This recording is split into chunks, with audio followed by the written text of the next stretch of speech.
The sound of my voice barely breaks the air. Dozens of eyes turn toward me, curious, confused, entertained.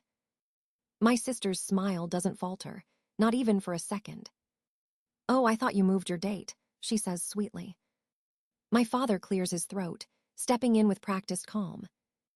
"Thou needs the exposure, darling. You've always preferred small gatherings." My mother nods, her pearls gleaming beneath the chandelier light. "You'll understand, Lynn. You're the reasonable one, remember." The words sink like stones into my chest, heavy and cold. Reasonable means invisible. Calm means voiceless. I swallow hard, forcing the burn in my throat back down. "I already booked Morningside," I say, my voice trembling. My mother sighs, the sound sharp enough to cut glass. "There's no need to make this dramatic, sweetheart." She touches my arm, a gesture that feels like a command. Behind her, my father's smile turns thin, professional, detached. "It's just a venue. Don't turn it into a scene." Laughter resumes around us, quiet at first, then louder. It washes over me like static, meaningless and cruel. I stare at the champagne bubbles rising in my sister's glass. Each one bursts like a tiny betrayal, light and fleeting. When I finally turn away, the room continues without me. Their celebration doesn't falter. I'm already forgotten again. Outside, the air is cooler, almost kind. My reflection in the glass door looks like someone I don't know. A woman who keeps swallowing her voice until it disappears. I walk to my car, fingers trembling around the keys. My phone buzzes, a message from Min, simple and steady. "How did it go?" I type and erase 3 replies before sending none. How do you explain a silence that feels like drowning? When I arrive home, the wedding invitations still sit on the table. Cream envelopes edged in gold, each one made with care. The date glows in soft ink, May 14th, Morningside Estate. I run my thumb across it until the paper wrinkles. That's my dream, and they took it like it was nothing. I think of all the times I stepped aside before.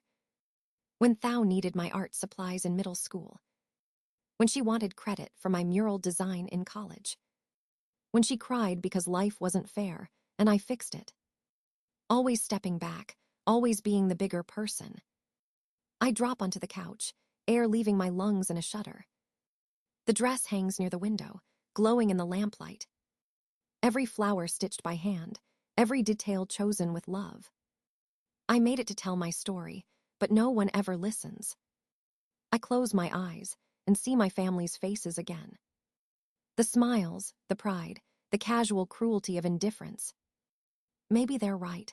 Maybe I was never meant to take up space. But as I touch the embroidery once more, something shifts inside.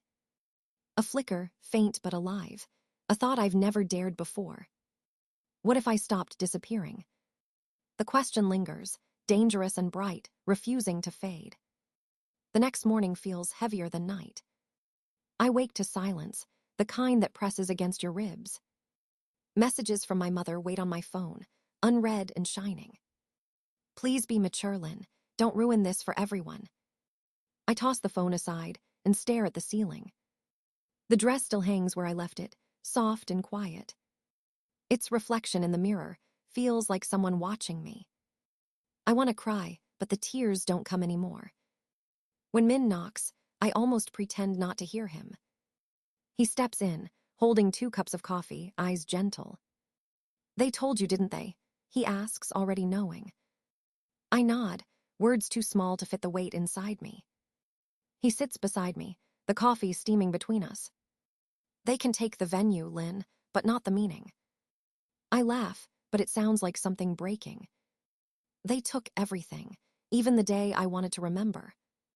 Min reaches for his bag and pulls out a rolled blueprint. He spreads it across the table with careful hands. Lines of glass, stone, and light unfold before me. "This is Fong Estate," he says, voice steady and sure. "I built it years ago, but never gave it purpose until now." The design looks like sunlight trapped in architecture. Imagine saying our vows here, under this open sky. I trace the outline with my fingertip, breath catching. You're serious, I whisper, half afraid of hope. He smiles, the kind that steadies storms. They can have their spectacle, Lynn. We'll build something real. The words settle into me, quiet but powerful. For the first time in days, the air feels possible again. Won't it be too far, too complicated? I ask weakly. He shakes his head, not if it's ours. He takes my hand, calloused and warm. I've watched you shrink every time they told you to yield. He pauses, eyes meeting mine with quiet defiance. Let's make something they can't touch. Something in me exhales, long and trembling. All my life, I've been told not to want too much. To be easy, polite, and visible. But Min looks at me like I was made to take up space. The blueprint glows beneath morning light, edges golden. It doesn't just look like a house, it looks like freedom. I don't want revenge, I say softly. Good, he answers, then let's build peace.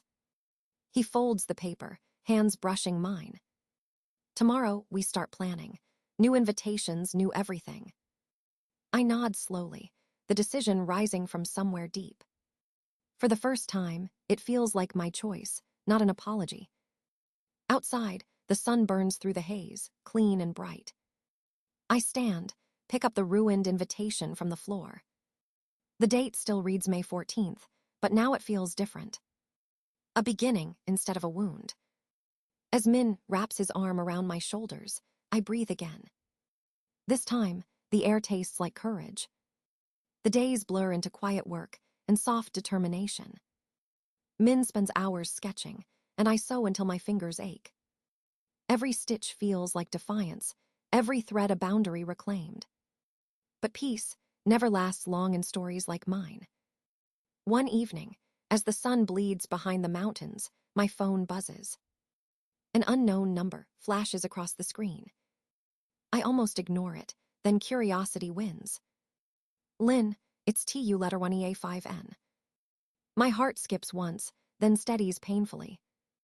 TH letter 1EA3, ON High's fiancé. The man set to marry her on my day. What do you want? I ask, sharper than intended.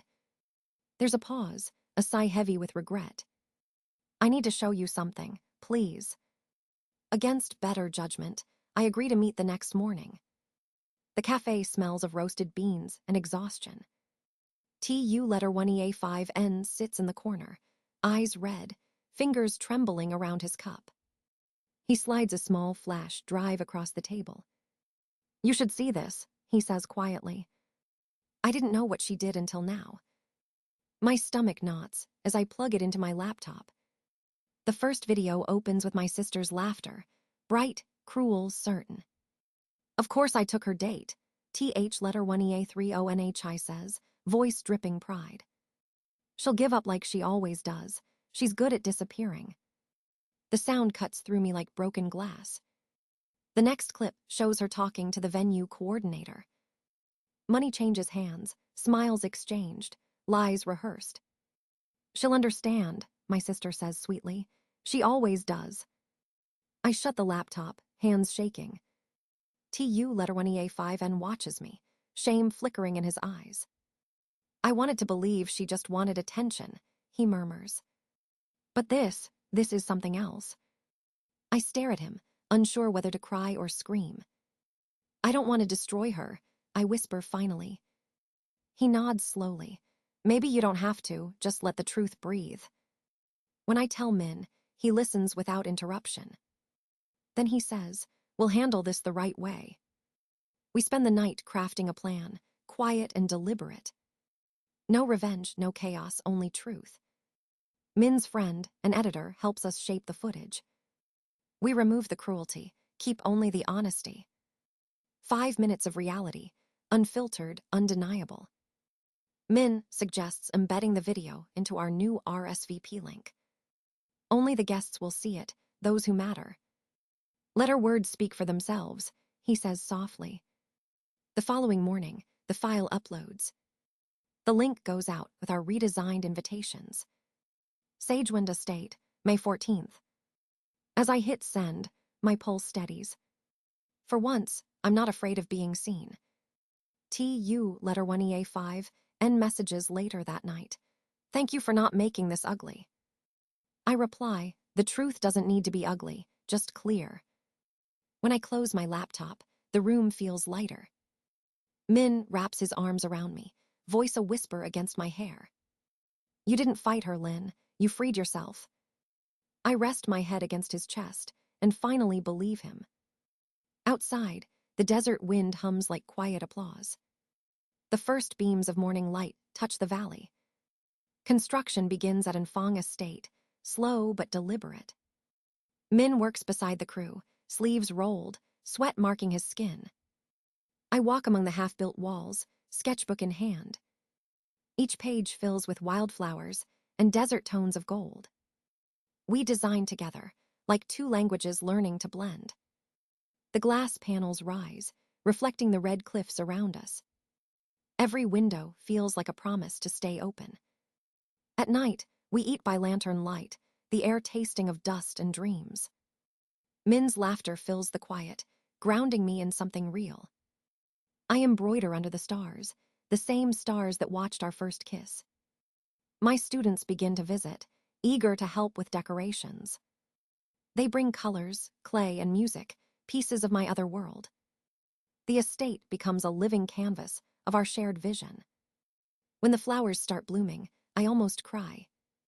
Desert marigolds, sage, and olive sprigs line the stone paths. Their scent carries through the hall like a blessing. One afternoon, a delivery arrives, our new invitations. Sage green envelopes sealed with wax shaped like mountains. Inside, the words read simple and sure.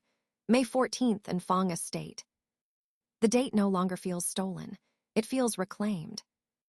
Messages begin trickling in from friends and old mentors. The venue looks breathtaking. We can't wait to see what you've created. Even my mother sends a short note. It looks beautiful, Lin.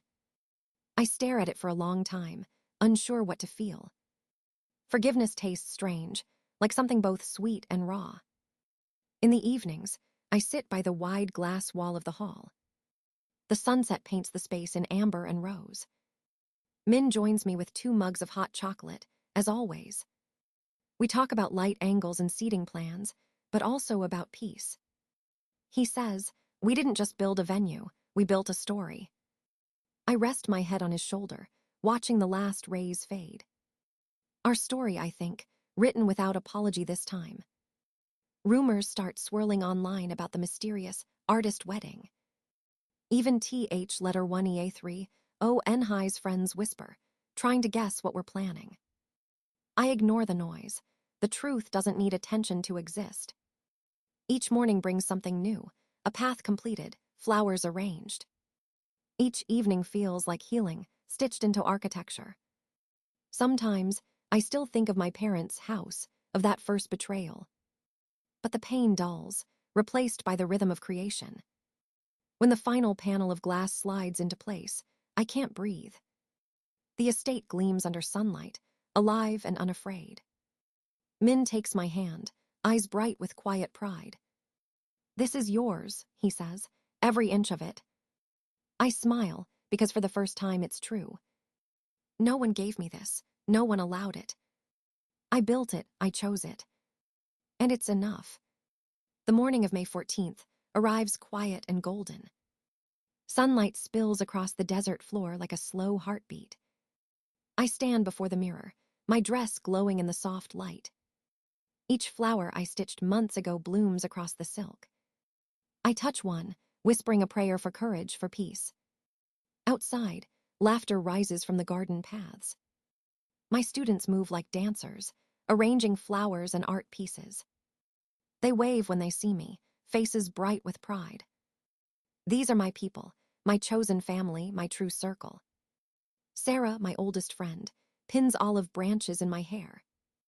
No tears yet, she teases. You'll ruin the masterpiece. I smile, but my heart drums steady and strong. Music begins, a song Min played the night we met. When the doors open, I walk into a sea of faces that matter. No celebrities, no sponsors, no cameras, just souls who see me. Each step feels like reclaiming a piece I once gave away. Min waits beneath the arch of desert wildflowers, eyes unwavering.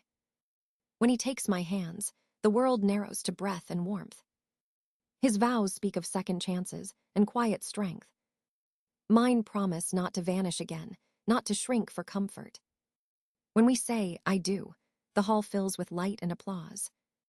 It doesn't feel like triumph, it feels like truth. Dinner hums with laughter and music, the air alive with joy. Then Min stands, microphone in hand, smiles small and steady.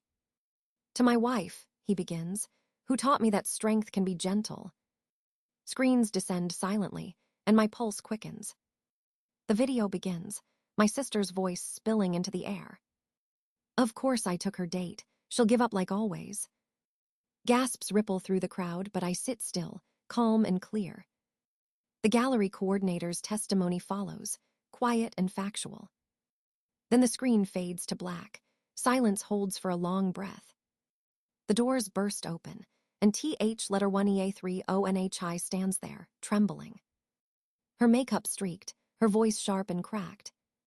"You planned this, you humiliated me," she screams. Old instincts flare, apologize, explain, soothe. But I stay seated. My mother rises instead, voice like steel. "Enough, TH letter 1EA3ONHI. This is not your day." The room freezes. Even my father's silence feels like an apology. My sister falters, eyes wide, before fleeing into the night. For the first time, no one follows her. My mother turns to me, tears glinting. "I'm sorry, Lynn." I nod, nothing more. Some wounds don't need words. The night continues with music and warmth reborn. Min finds me on the balcony, stars scattered above. "Any regrets?" he asks softly, hands tracing my shoulders. "Only that I waited this long," I whisper. He kisses my temple, and the world exhales. Below, the estate glows, every window alive with celebration. I close my eyes, letting the wind carry my final thought. I didn't win. I simply stopped losing myself. A month passes, soft and quiet like the calm after a storm. Sunlight filters through our Flagstaff windows, warm and forgiving. I trace the rim of a cream envelope resting on the table. The handwriting curls in a way I know too well. It's from her. I break the seal and unfold the thick paper. 5 words stare back at me. "This isn't over. You stole everything." A laugh escapes my lips before I can stop it. Min looks up from his sketchbook, eyebrows lifting in question. "She's still fighting ghosts," I say, sliding the letter away.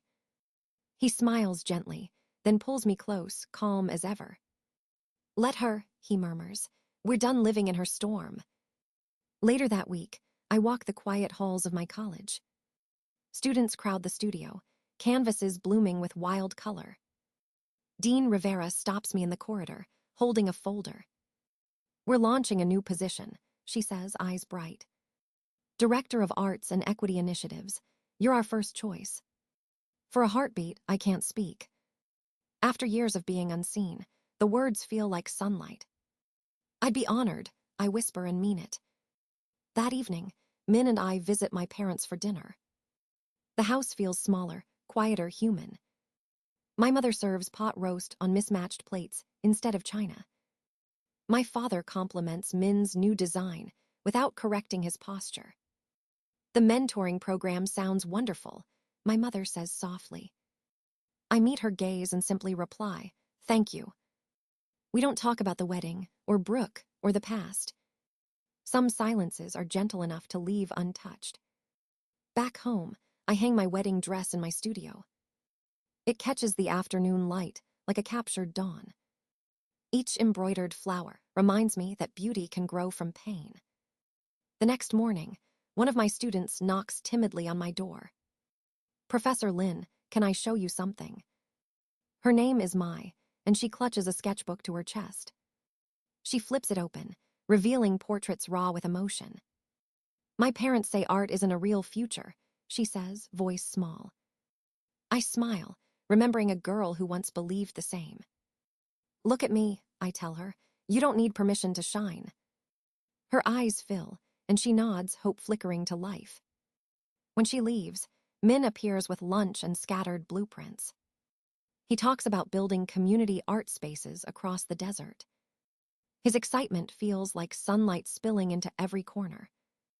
That night, we visit the old gallery that was once my dream venue. It now hosts my students' exhibition, bright and unapologetic. The same walls that rejected me now hold their work.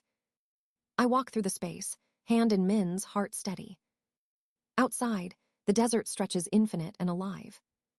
The horizon glows gold as the sun begins to set.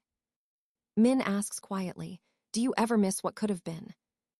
I shake my head, smiling at the sky. I used to live for their approval. Now I live for my peace. The wind moves through the wildflowers, soft and forgiving. This is freedom, not revenge, not victory, just becoming whole again. And for the first time, I know I'll never disappear. The evening settles over the desert in shades of gold and violet. I sit on the terrace, the air warm, the sky endless. Min joins me with 2 cups of hot chocolate, as always. The scent of sage drifts around us, soft and grounding. Below, our home glows like a lantern carved from memory. The wind hums through the olive trees we planted together. He rests his hand over mine, steady, certain. "Do you ever think about them?" he asks quietly. "Sometimes," I admit, watching the stars appear one by one. But not with anger anymore, just distance. He nods, eyes reflecting the faint desert light. "They can't take what you've built, Lynn." I smile, feeling the truth settle deep and calm. I spent years trying to be small enough to fit their version of love. Now, I've learned that peace has no need for permission. The night folds around us like a promise kept. Every breath feels earned, every silence a song. I look at Min, at the life we built from ruins. And I know with quiet certainty, this is where I belong. Not behind anyone, not beneath anyone, but finally completely here,